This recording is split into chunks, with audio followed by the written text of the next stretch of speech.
Well, I'm excited to be sharing with you a pumpkin pie recipe. Everyone knows how much I love pumpkin, how good it is for your gut health with all those soluble fibers. And the one thing missing in my pumpkin repertoire is a pumpkin pie. So this is a keto pumpkin pie that is gut friendly. I'm making a crust with this, but it's going to be grain-free and sugar-free. Watch what I do with a pumpkin pie. Well, it's a perfect time of year to be making pumpkin pie, isn't it? Not only are there plenty of pumpkins available, but where I'm living, it's actually a little bit on the cool side. So I'm using a lot of coconut oil in this particular recipe, as well as some coconut flour. This combination is going to make a beautiful crust, but I need the oil to be hard in order to actually crumble and actually make the crust. So if the temperature was warm, I would need to put that into the fridge. But because it's fairly cool at this time of year where I live, it's actually going to be nice and hard and perfect. I've just added 3/4 cup of coconut flour to a blender. This is for the pie crust. And we're using just straight coconut flour in this recipe with the right balance of fats. So coconut flour is a great keto flour, but it's quite drying, so we need to have enough fat that we put with that. So it's 1/2 cup of coconut oil that's going in there, and we want the coconut oil to be solid and actually a little bit cold, if anything. So you can measure it out, and if it's liquid when you measure it out, pop it into the fridge to get it nice and solid for the actual blending of this pastry mix. So adding that in there.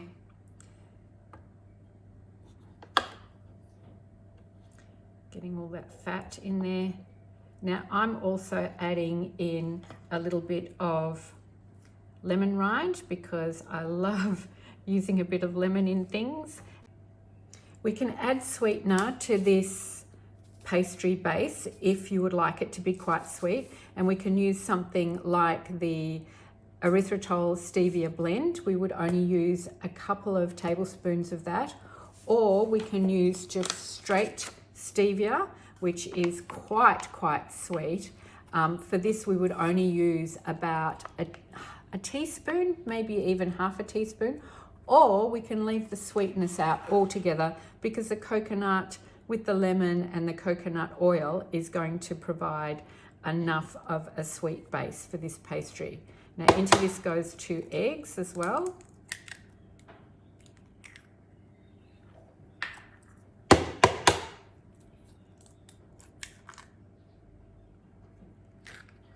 And then we're just going to pulse that until it forms.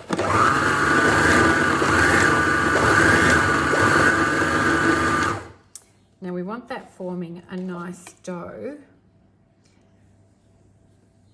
which it appears to be doing. It may need a little bit of cold water added. It needs to be cold water in order for it to dough up really nicely. I think that's going to hold together beautifully. Okay, so this now goes into a greased, about an 8-inch pie dish. It's not a huge pie. We just want to put that in blobs and then spread it out nice and evenly. So there's no holes. And we don't want any chunky bits either. Okay, I spent a bit of time just getting that into the dish nice and evenly. And now we just want to dock it with a fork in a few spots.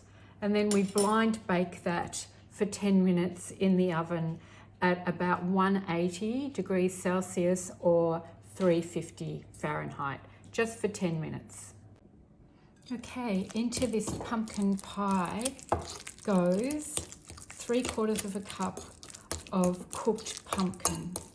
I've used Jap pumpkin and I cooked it in the oven in its skin, and I have taken it out of its skin and I've mashed that up. It's very soft and I can smell how sweet that is. Going to get that really nice and finely mashed. Into this goes some sweetener. So we can use the granulated sweetener, which would be half a cup. That would be quite sweet. Or we could use just straight stevia, which would be about a tablespoon. Or monk fruit, which would be 2 tablespoons. But I'm actually going to use a liquid stevia sweetener, and it's just going to be a dropper full because the pumpkin is actually already quite sweet. You might like it sweeter than that, and that's okay. You can use up to 3/4 of a cup of the granulated sweetener.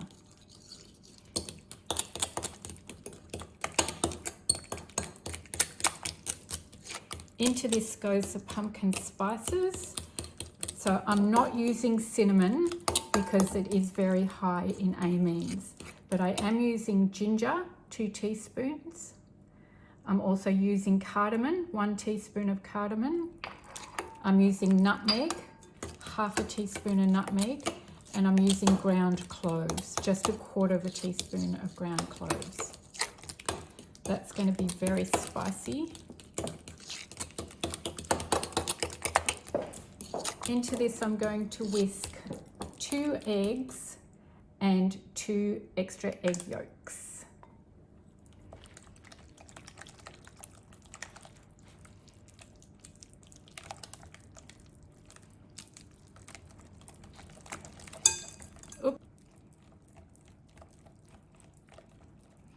Okay, now to make this really beautiful and creamy, we're putting in 3/4 of a cup of coconut cream.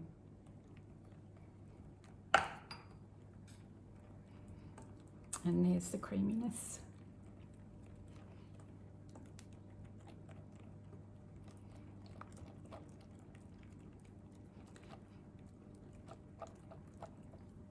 Okay, this goes into the pie crust that's been blind baked, and then we're going to put it into the oven. Okay, the filling goes into the crust. Had a bit of shrinkage on the crust in the baking.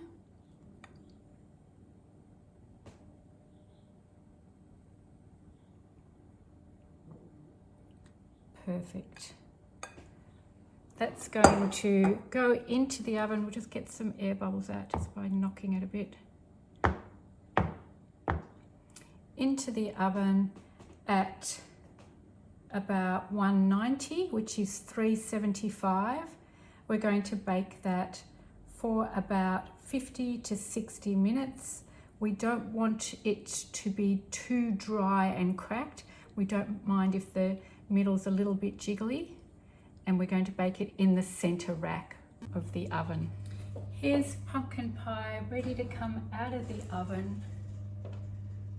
Beautifully cooked, nice and firm without cracked in the center. Now it needs to cool and actually sit in the fridge for at least 2 hours before we serve. So I'm just making a little bit of a frosting to go with the pumpkin pie. And what I've done is I've put my bowl and my beaters into the freezer to have them really nice and cool so that this successfully whips up. And we've got some coconut cream here that is straight out of the fridge as well. And we just want to whip that up. I'm just adding a little bit of lemon. It's taken a bit of time, but it's finally thickening up. This is looking thickened. So thickened. Took a while, but we are finally there. Beautiful frosting. Whoops. How did that happen? Oh no, get in the bowl. Oh my goodness. Lucky the bench is clean. All right, I can clean that up, don't you worry. Put it on that side for now.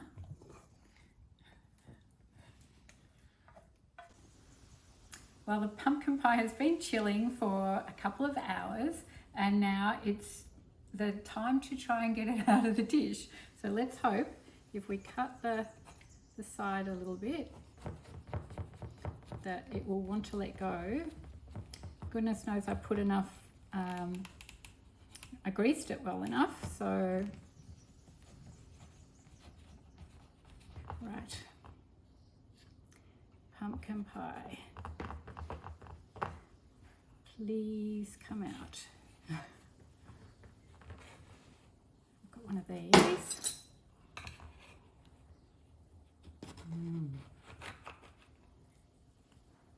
Oh yeah.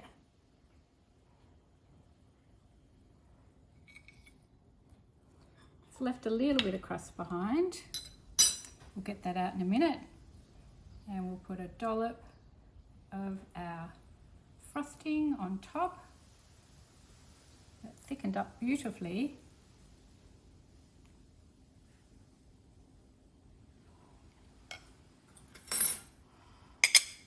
Ready for the tasting.